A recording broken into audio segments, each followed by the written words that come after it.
Stopped him. On the season finale of My Adventures with Superman.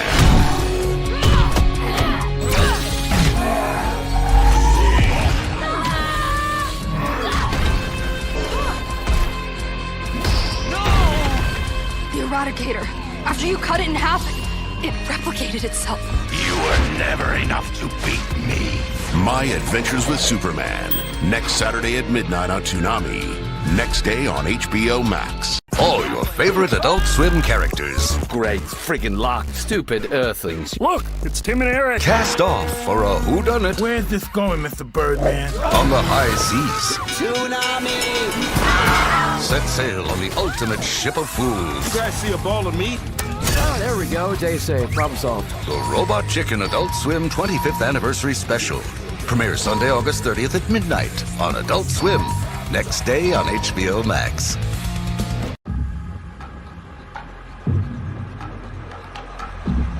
Hello, listeners. Welcome to a new episode of our podcast where we talk about anime and other things we've been watching, and sometimes Toonami, hence the title of Toonami Therapy. It's August 5th of 2026. I'm Michael. Yeah, hello, I'm Tommy.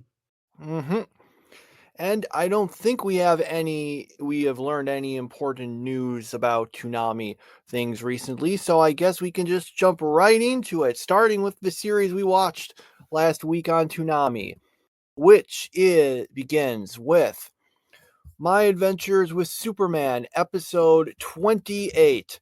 So, in this episode, where we've only got 2 episodes left. Wow, either they're going to wrap stuff up really fast or they're going to leave a bunch of stuff unresolved. But basically, what happens is, remember when what's his name, the son of Lois and Clark came from the future? Well, he's returned, except now he's got a sister. So, and he has no memory of the previous trip because the time changed, so he doesn't remember it. So he's there to try to.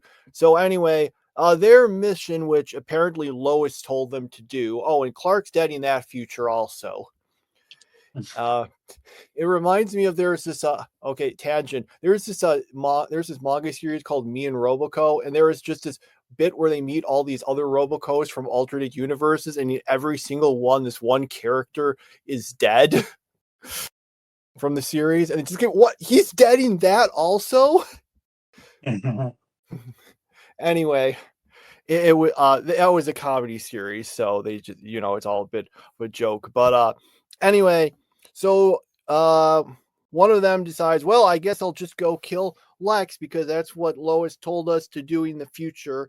And that doesn't quite work because in doing so, they end up releasing this test subject thing Lex had, which then basically there's a whole lot of fighting with everyone, but ultimately, we also remember that, I don't know if it was a clone of Superman or a clone of a Kryptonian or whatever, that guy from the first episode that I don't think we've seen since then.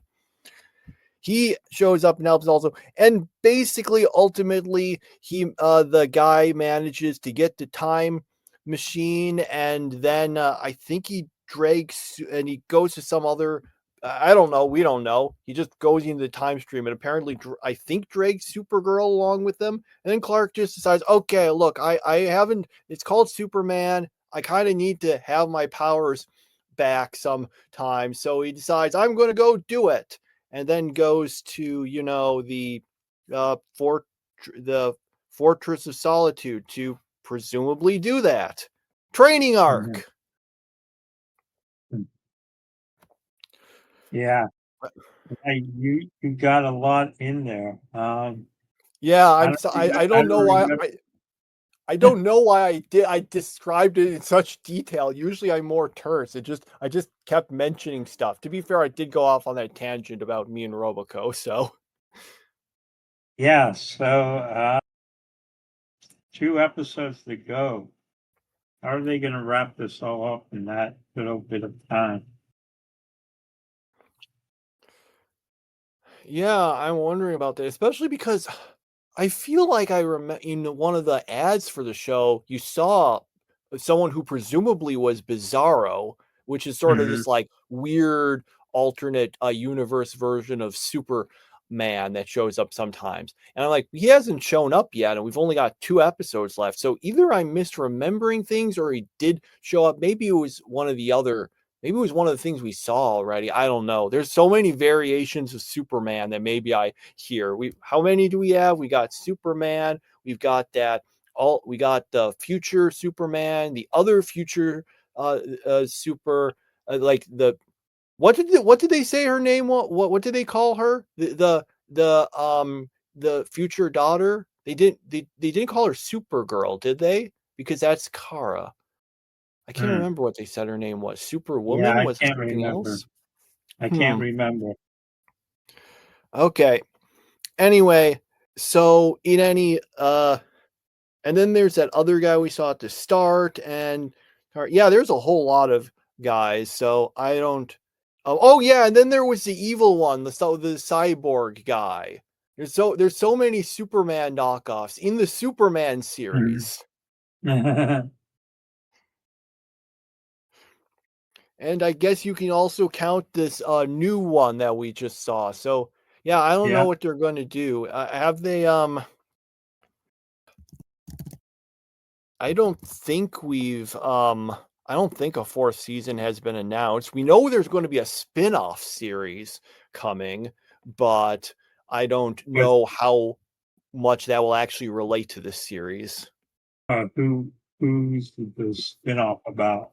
It's called My Adventures with Green Lantern. It's about this other character. We saw her briefly. Do you remember that part? You probably don't, but there's a part where Supergirl's having that sort of basically sort of not like thing where she's where there's like the audience and some of them are asking questions and one of them is this like random Oh girl yeah. and she says and they say, "What's your name?" And then she says it, and you're like, and that apparently she's going to be the main character of that. So they just kind of threw her into, I guess, one scene to set it up. Mhm. I don't know when that will I don't know when that will air. I just know they're gonna have that. So, but probably that's gonna mostly be its own thing and not really a continuation of this. Mhm. And So Clark will be dead in that one too. Mhm. maybe, yeah. So I don't know. I talked a lot about the episode. It had some interesting ideas, I guess, but at the same time, I don't know. Stuff just didn't seem like it came together right. Yeah. I do like the fact that Amanda Walker, where she's like just saying, "Yeah, I mean, Superman did help save the world, so I actually do have some trust in him." Which I'm like, okay, that makes sense for her character. She's kind of like ruthless, but I appreciate that she's just like realizing, yeah, he actually is kind of important. So there's that. All right. Anything else to say? I talked a lot more about this episode than I expected to. Yeah. Yeah. Nothing else. All right. So, well, we don't have Blue Lock and Tokyo Revengers. So instead we have Fooly Cooly Alternative. Again. Um we already watched this, but I forgot most of it, so I guess I'll just say quick. Well, basically, it's a story about this group of girls who are friends, and then Haruko just kind of keeps inserting herself into the story to make fooly cooly stuff happen. And then when she's not on screen, everything just goes back to the way it was. They have this like big battle thing, and then she's like, "Well, next episode, we're back to being regular girls, slice of life stuff." And then Haruko shows up. It's very weird when you like look at it like this. The way it feels almost kind of like 2 different shows with the same characters. Mhm. Yeah. Yeah. It's like slice of life, but Arco added in there. And only at certain times too.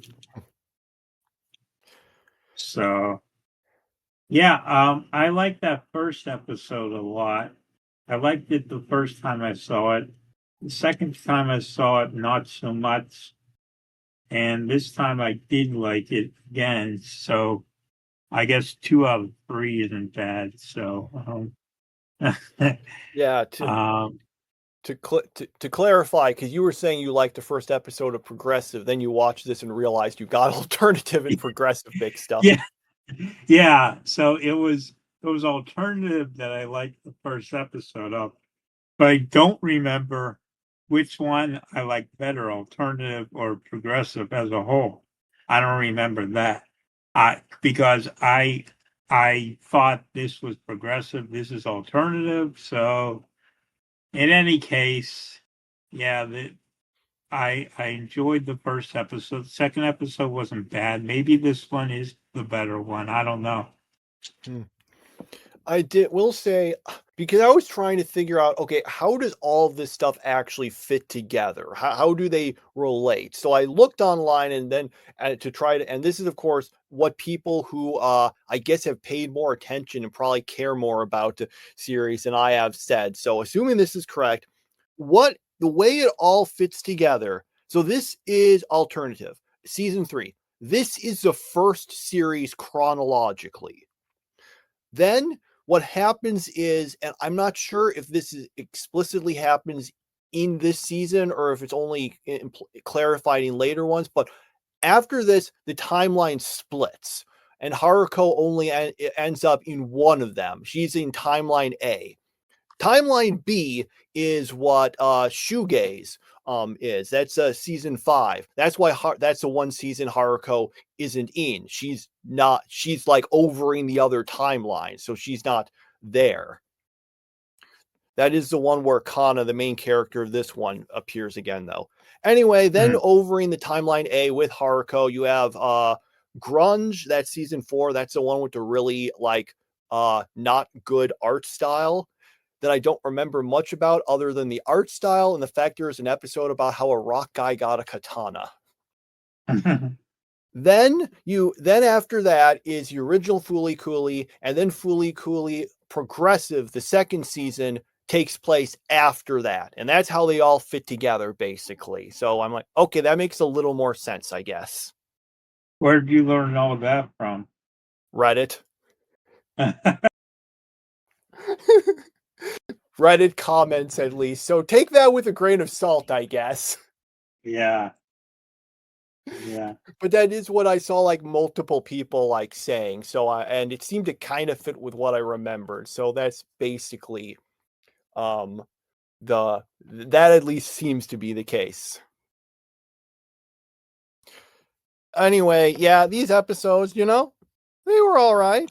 Not great, but at least so far I think they were decent. Although, like I said, what I remember was I liked this more than Progressive until the end, which I thought Progressive kind of had a better ending.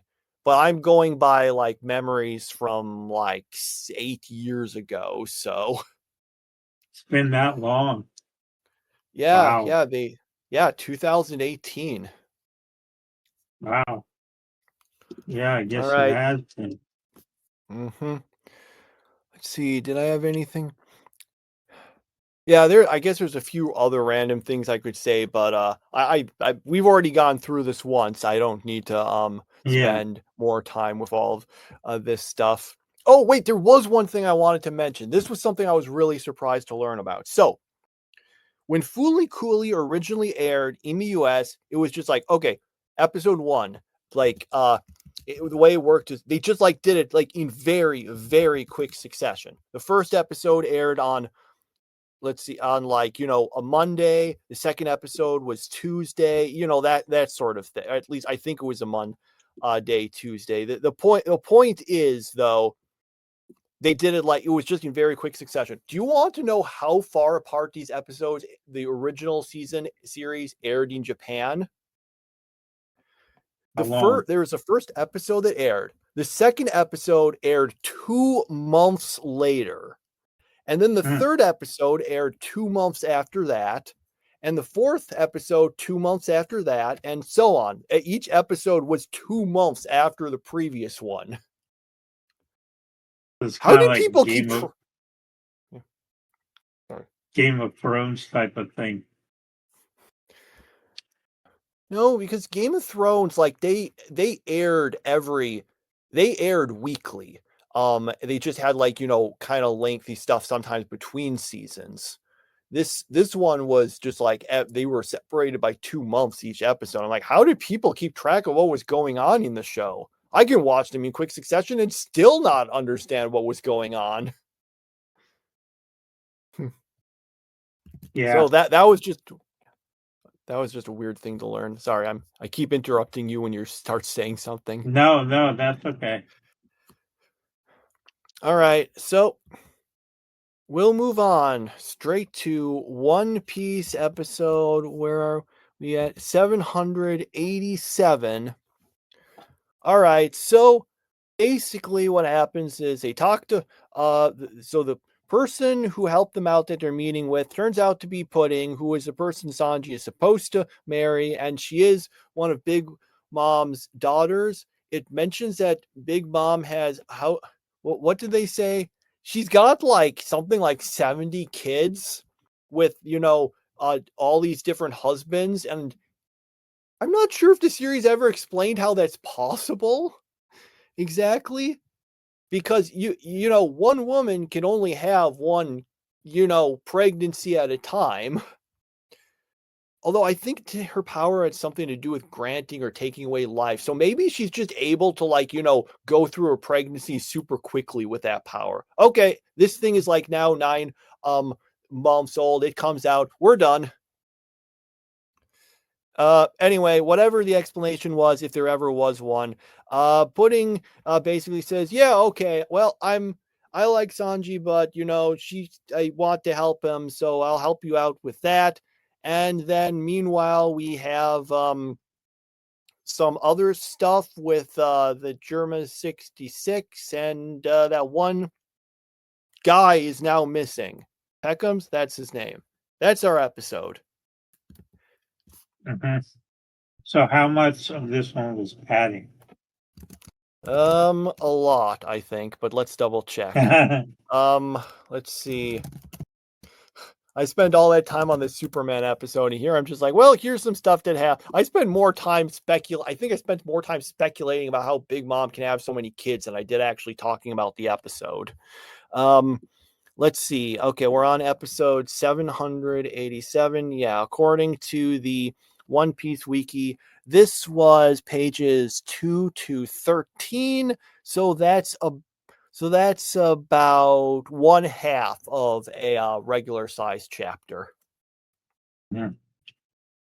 Wow. A little more than one half, but I think less than 2/3. Let me actually just check on.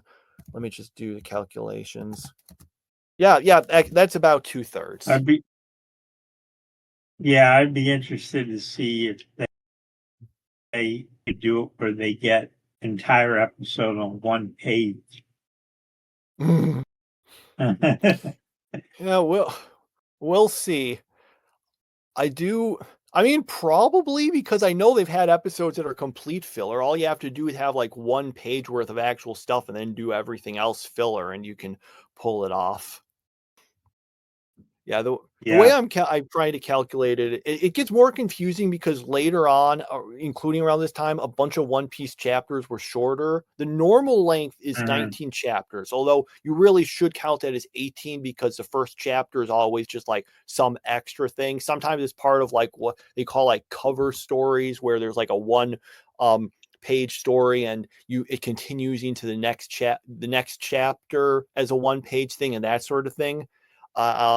And sometimes it's just some random drawing he did. But so that means like the normal thing is about 18 pages, but which is how I say that much of a chapter. Because, if a chapter is only 12 pages, I can say, yeah, they adapted 100% of this chapter, but it's still only 2/3 a regular chapter. Yeah, I see. Yeah, I think like, the weekly the weekly schedule started getting more to the author, so some of the chapters were a bit shorter. That was something that happened noticeably in later chapters of My Hero Academia and Black Clover also, I remember.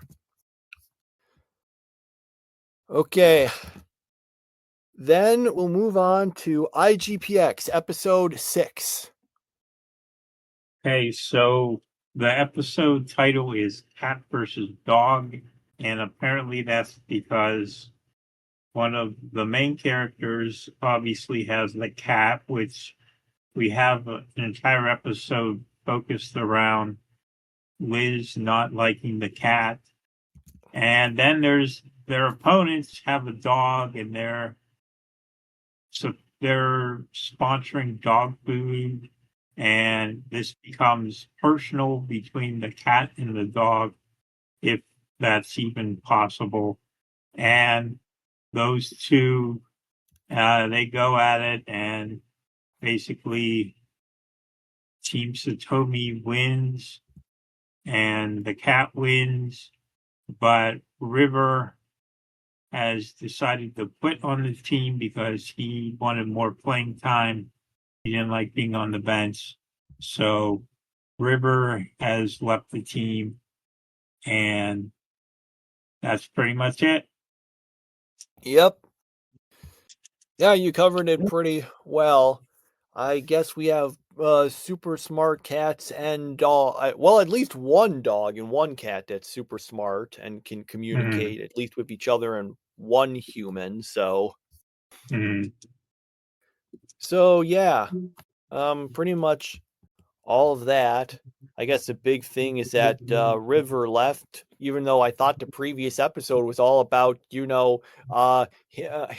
not him and I feel so I can't. Why do I feel so dumb? What's the main character's name again? Let me just double check on that. Oh, Takeshi, that was it. And it was about how they were, over getting along better because of that. And he's like, "Nope, I'm just leaving the team anyway." So yeah, it made the previous episode feel a little superfluous, unnecessary, whatever the right term was. Yeah, I agree. Still, I will say, Cat versus Dog was a kind of cool episode. I really like the narrator in this show. I mean, he's just like the guy who does so much of like the Toonami narration. But yeah, here he's in the actual show. And it's like this episode, Cat versus Dog, or the way he said it was better than I did. But I still think it's kind of cool. Yeah. All right. Yeah, I don't have much else to add. It was like most IGPX. It was okay. Yeah. So, all right, we're done with the Toonami stuff. Let's move on to the other things. We've got Classroom of the Elite, episode 9. Okay, so boy, this gets complicated. So now you've got the 4 classes living on this island, and they have to function as a society while also trying to figure out who the leaders are of the other 3 classes, which, if they can find out, they'll get points for that. They get a certain amount of points that they can use on stuff, but they don't want to waste it on a toilet because, that isn't all that important. So, yeah, so they're trying to ration out their points, and they're trying to spy on each other, and they're trying to claim places as their own, and it's very, very complicated. And it's kind of difficult to follow along because you've got all this stuff going on at once, and you've got this ridiculous argument over a toilet because people are too cheap to want to buy a toilet for for their tribe, their class. Actually, this isn't Survivor, so they don't have tribes, but it's kind of like Survivor. They have 4 tribes out there, and Jeff Probst happens to be Shabasira, who is my favorite character because of how much she hates her students. And she continues to sow that utter hatred towards them in this episode, which I appreciate. And oh yeah, and Horikita gets chosen as the leader for her team. And because of course he was. And anyway, they're in the middle of doing this, and now they got to function as a class out here in the wilderness while trying to do these other tasks. So there you have it. Well, after the previous 2 episodes were like were pretty bad, I thought this one was more interesting. So what I was interested in, all this stuff like, okay, you get these points and you can use these points to do this thing, and here's how you can lose these points and stuff. I was thinking, this sounds like setup for a video game, really. Mm. Like like a roguelike game, or roguelite Yeah. as it might be. Like, okay, you get these points and you need to be able to get your group to the end of it, and there's all these other things. It really feels so much like one of those. And I'm like, oh, I might be interested in playing a video game of this. Mm-hmm. There is a weird part where they're talking about how if you can find out the leader of the other team, you get an advantage. And then they happen to find these guys from this other team, and one of them just says, yeah, you're the leader. And it's just like, we need to make sure no one finds that out. And I'm thinking, okay, I'm hoping that they were saying it like that just in case to try to trick anyone who is listening. Because if that was actually the case, I'm going to think, weren't these guys supposed to be from class A? Yeah, the smart class. Yeah. Yeah, and they talk a little bit about their goal that if they graduate from this school, that they're able to get any job they want. But I just have to question that, because these kids don't seem to be all that much smarter than your average high school kid. So I don't know about that.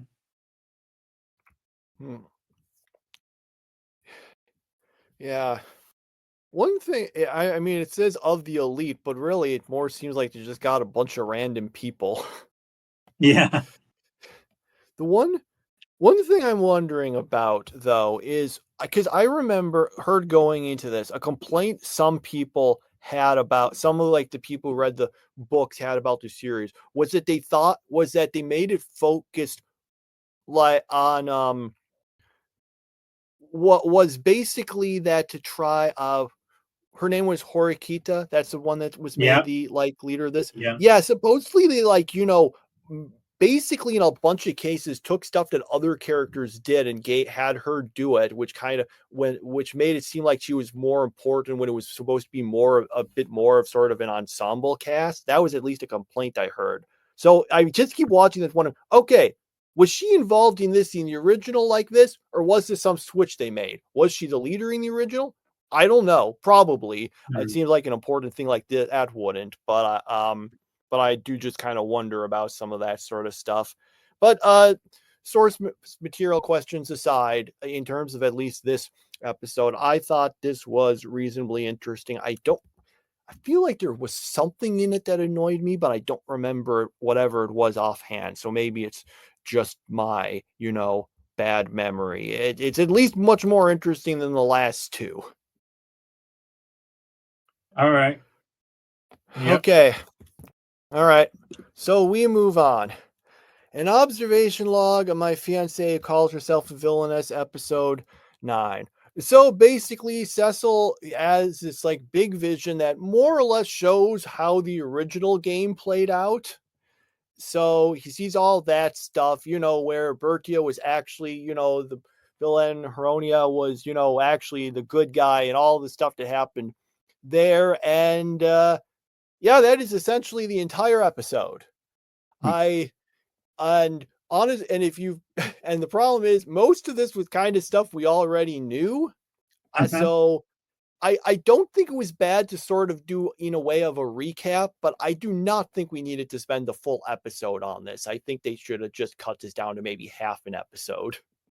Well, thank you for no, not liking this episode, because this was definitely my least favorite episode of this. So it just felt so unnecessary, and I kept on getting confused what timeline this was occurring in, what point in time it was happening. It was confusing, and it was boring most of all. And that's the biggest problem with it. It was just so boring. I appreciated seeing some of the stuff in here, like seeing, okay, this was originally how he met Heronia, because in the show we saw Heronia, who, remember, in the actual timeline world, is someone who got isekai'd into this, who played the game, was trying to reenact it. So she tries to like have that opening thing happen, except, because of the changes, Cecil just completely ignores her and doesn't even notice her when she's sleeping either. So here we saw, okay, this is how stuff happened before. But again, it's just like, we just did not need to spend this much time on it.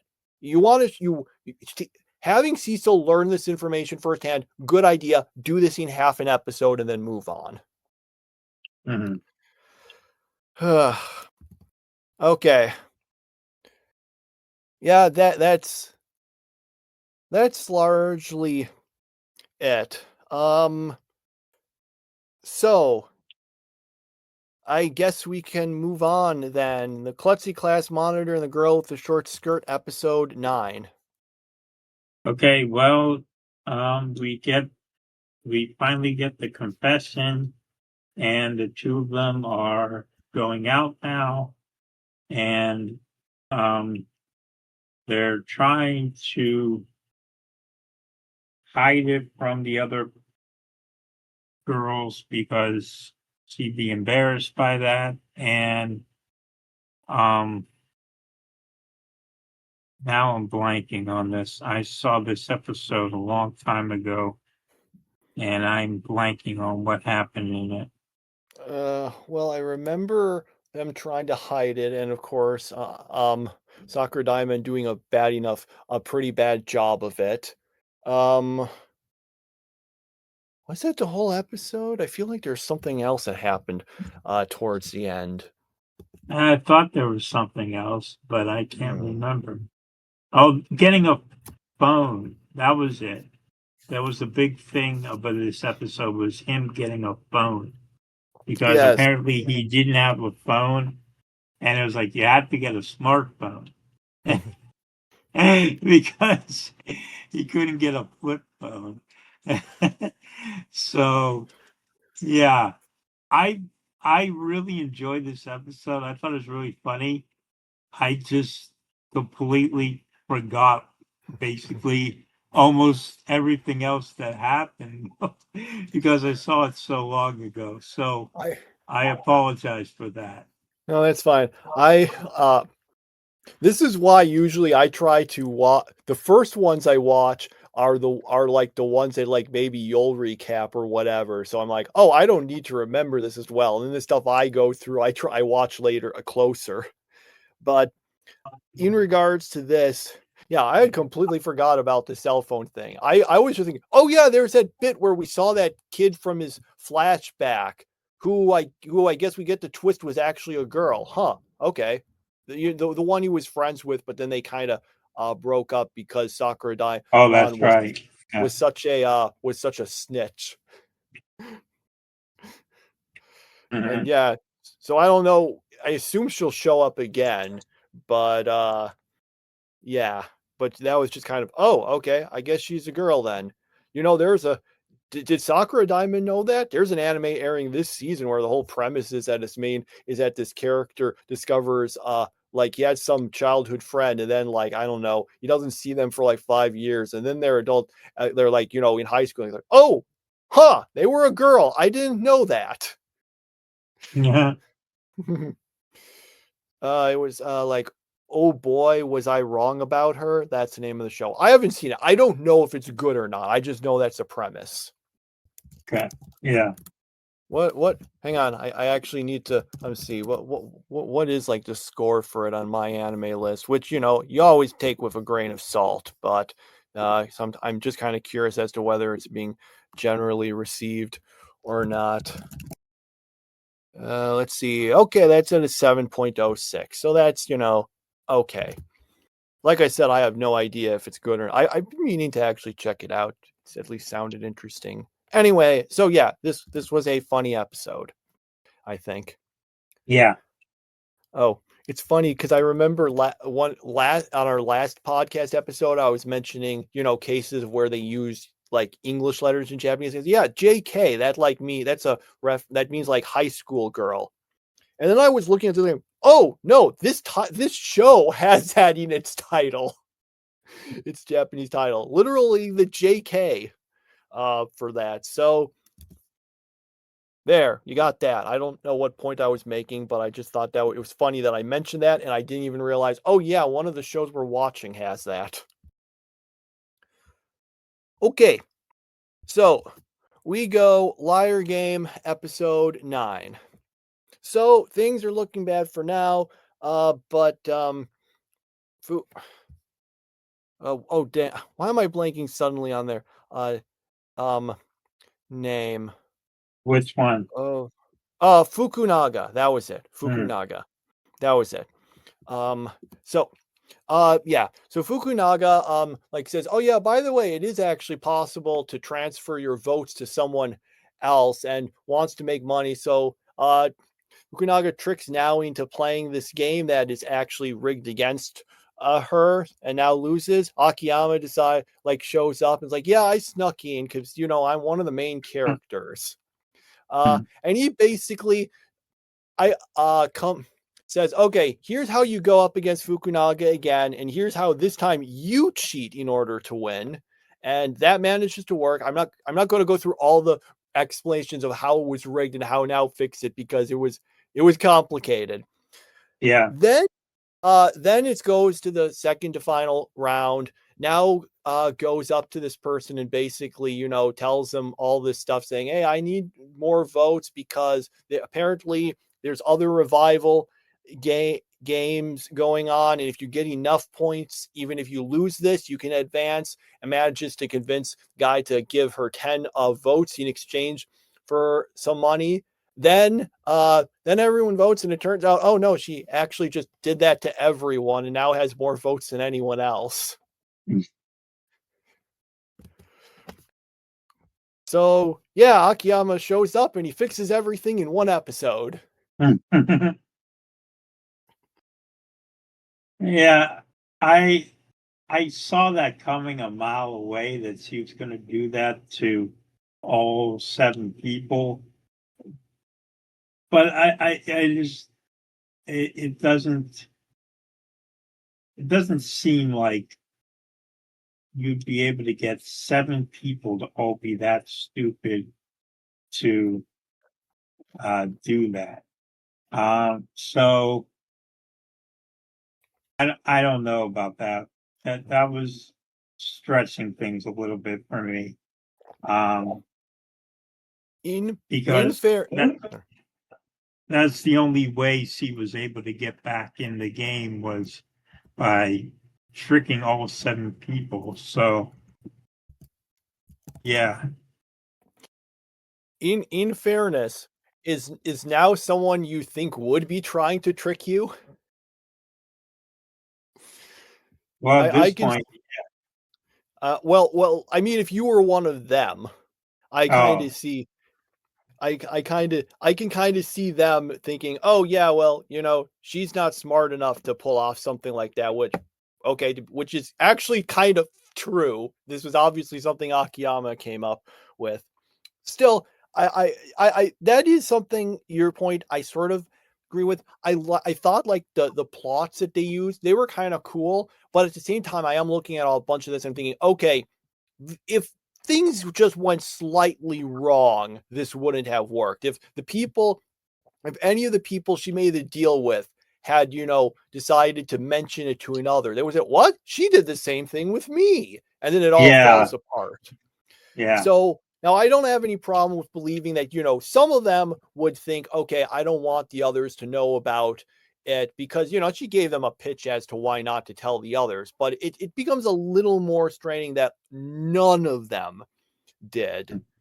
Still, I think if you kind of set some of those questions aside, I do think this is the plans were interesting, which although that does bring me to one other issue I had. So the way it works is that you need to sell off your votes. And I'm thinking, okay, that's interesting, but that was only mentioned in this episode. So if last episode you were thinking, how is now going to get out of this? And you were trying to think of how, well, too bad for you because the actual mechanism was not introduced until this episode. So it was a bit of kind of a mixed bag. I liked some parts of it. I do like the fact that even if Akiyama came up with the plans, now actually was important in actually carrying them out, so she feels more useful. It did. I did like the twists and stuff, but yeah, it ends up being a mixed bag. I liked it overall, but it was one of those ones where afterwards I started thinking, wow, things really did. It did kind of require a bunch of things to conveniently line up for this all to work, didn't it? yeah. All right. So finally, we Oh, have. by the way, I wanted to make a prediction. My prediction that the person who gets downsized is the Australian guy. So that's my prediction. What's your reasoning for that prediction? I'm just curious. My reasoning is because he's the only person with a personality besides Fukunaga, and they're obviously not going to downsize Fukunaga. So I'm betting on it being him. So that's my prediction. Okay. So, would you like to go over to the counter so that we can register that wager for this downsizing game, like they do in the show itself? Okay. All right. So, after that, we move on to Akane-Banashi episode 9. So, the episode we have what's her name? The voice actor character. I'm trying to remember it offhand. I can't remember her name. I'm sorry. The sort of like silver-haired girl. She goes up, gives a presentation of that Shiba Hama, that one that that Akane's father failed with in the first episode. And it seems to be perceived decently. Akane goes up to give her own one, and she's doing Jugamu again, does it in a very relaxed and leisurely pace, which people are thinking, wait, this won't work. Wait, no, this actually is working. And except then the story, it ends midway through the story, I assume, just before we get to whatever her actual plan is on how to win everyone over with the story. So, yeah. Yeah. So, yeah, this episode was a little boring, especially with the whole flashbacks about the voice actor. I'm like, why are about her backstory? I didn't understand why they had this big, long, dramatic flashback for her. I'm like, Yeah, that's nice, but she's not the main character. She's just one of the others competing. So I didn't get that. I mean, this was much shorter of a flashback compared to some other series we've seen that do that.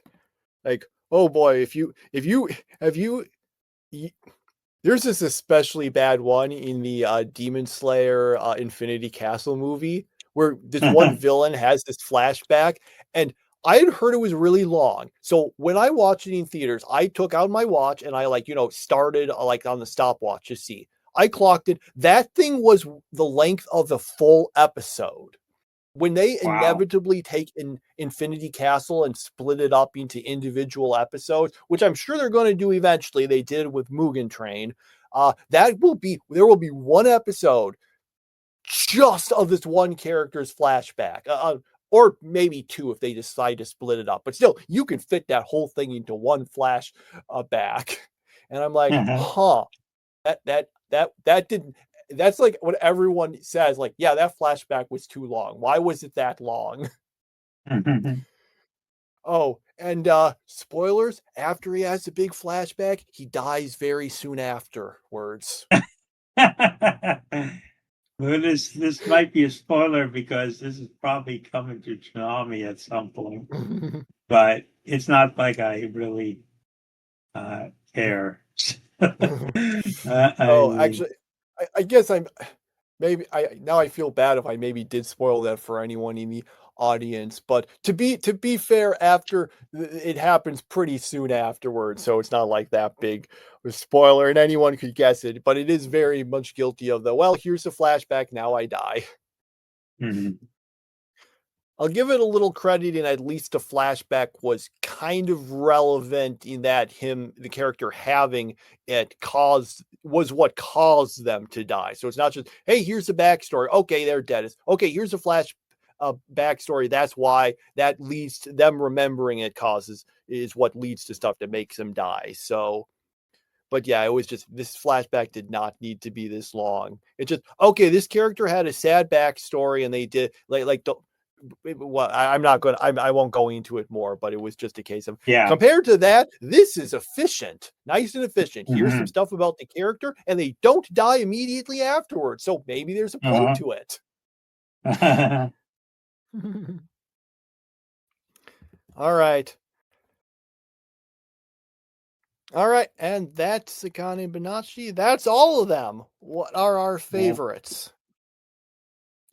Okay, so for this week, my favorite Toonami was Cooley Cooley Alternative, and my favorite non-Toonami for this third straight week, and for the fourth time in 5 weeks, is Klutz and Skirt.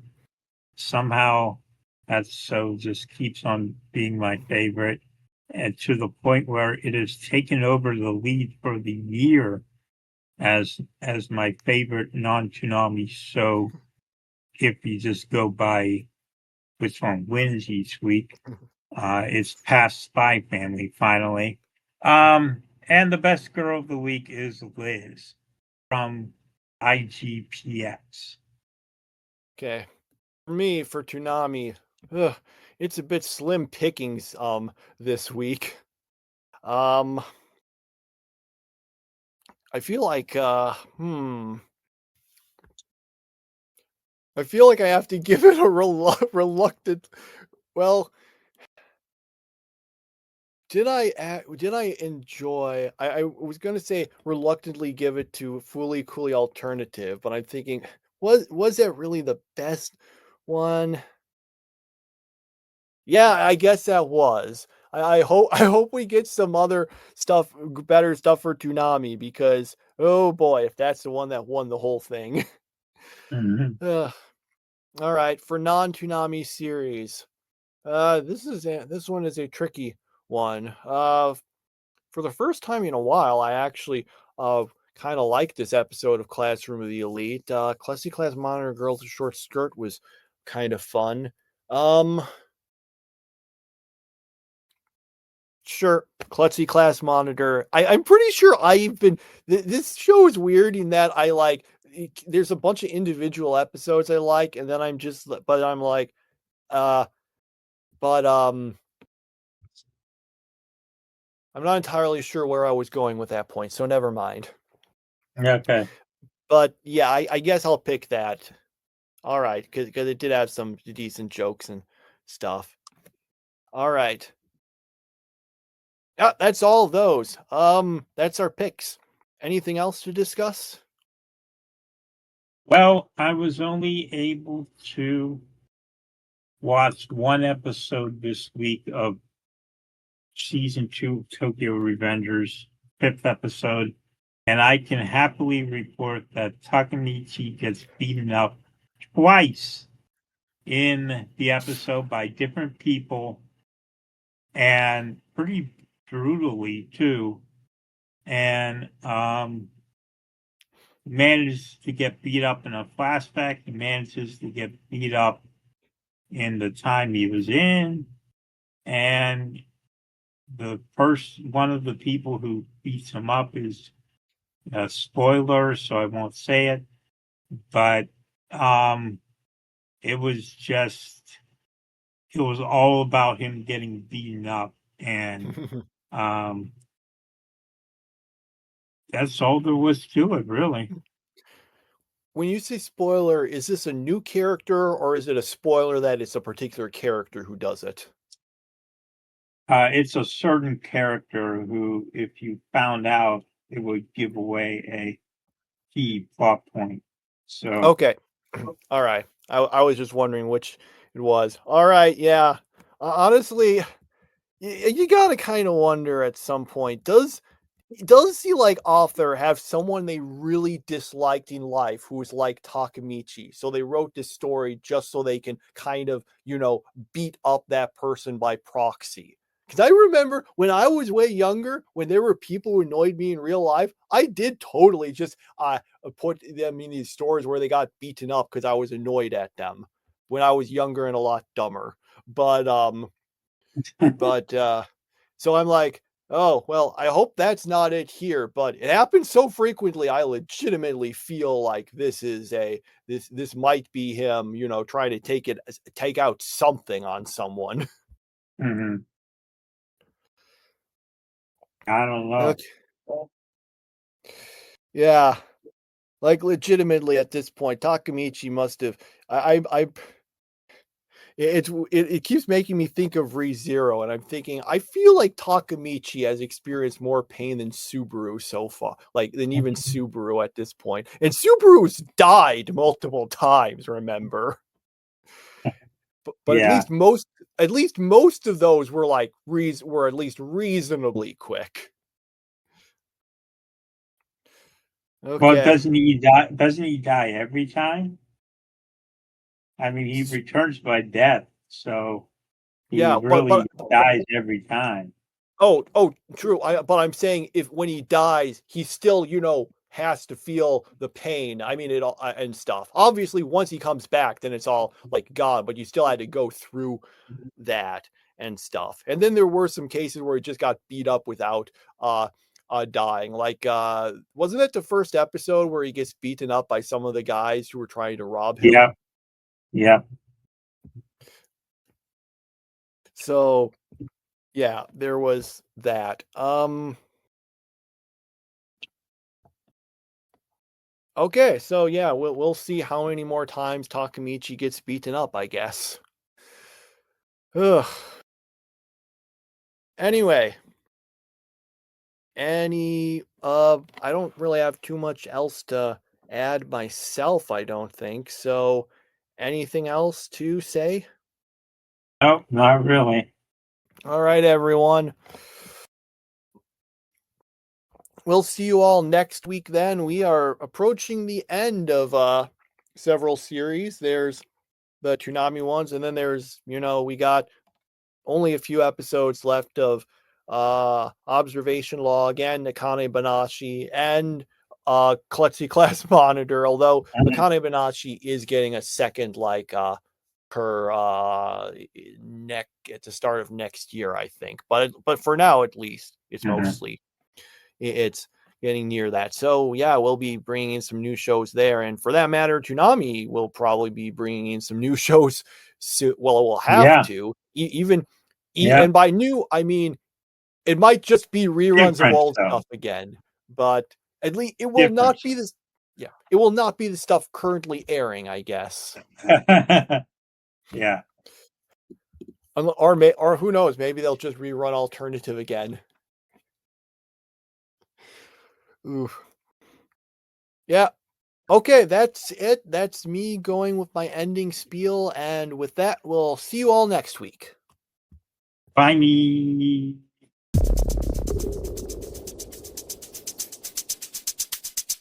All right, attention swimmers. Or swimmer. Got some announcements to make here.